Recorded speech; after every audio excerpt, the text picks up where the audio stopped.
Patrice Lux has been dealing in pieces of the Berlin Wall for more than 2 decades. He grew up in the former East Germany. He got hold of 360 segments of the Berlin Wall the year it fell and started selling them. Today, he has 200 pieces left.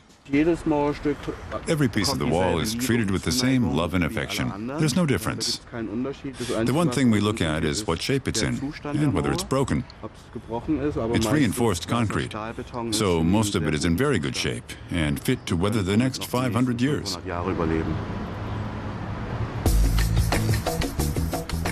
The segments have been painted by different artists and cost up to 500,000 euros apiece. Patrice Lux even sold one piece for €1 million. The symbolic meaning behind the wall has changed since 1989. Back when it still divided Berlin, it symbolized oppression. The wall should remind us that systems can be overthrown. It's also a symbol of freedom, which is something we use to give the pieces artistic form. These pieces of the wall are 3.6 meters tall and weigh about 5 tons. Patrice Lux has sold them to customers around the world. And there are segments on show in 40 countries, including Italy, France, Japan, and the United States. To mark the day when construction of the wall began 50 years ago, Patrice Lux has set up what he calls the Freedom Park along the wall's original path through the city. Some of his original pieces have already been sold.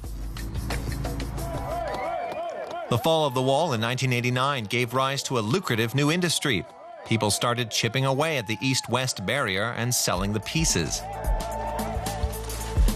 Volker Pawlowski owns several tons of wall fragments. Since 1992, he's been selling them to souvenir shops around Berlin.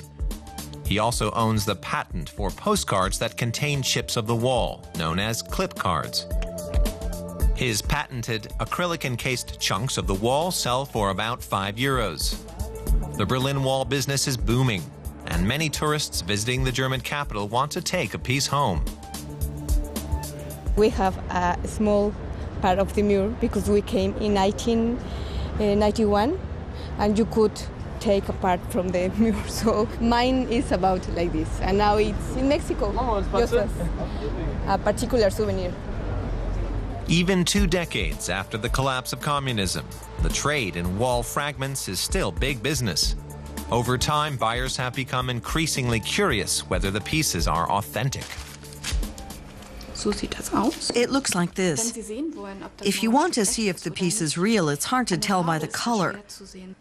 I can't tell you if this is the original color from before the wall fell, but you can tell if it's real by looking at the back side.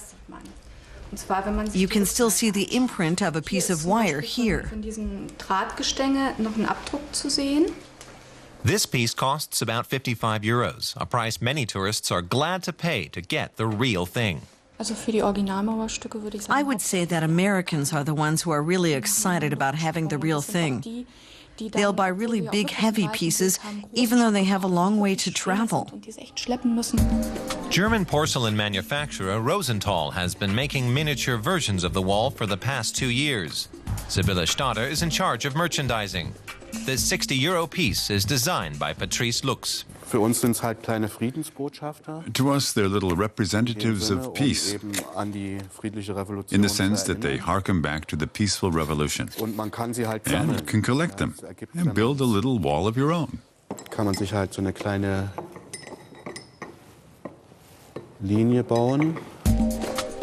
There are 10 different motifs to choose from, and each are limited to an edition of 1,989 pieces.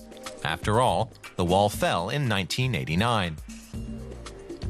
Each handcrafted miniature is unique. It was an experiment with where it would have the most appeal. It's really an international product. Berliners have a problem with it because the wall had a completely different meaning to them. But on an international level, people think it's really great, especially Americans, the English and Japanese. They take it less seriously. We make pieces of the wall not just in this size, but also in really big pieces up to 60 centimeters tall. They're sold for up to 30,000 euros. A lot goes into making these pieces before they're fired at 1200 degrees Celsius. The larger porcelain walls go on sale this fall, and there's already a waiting list.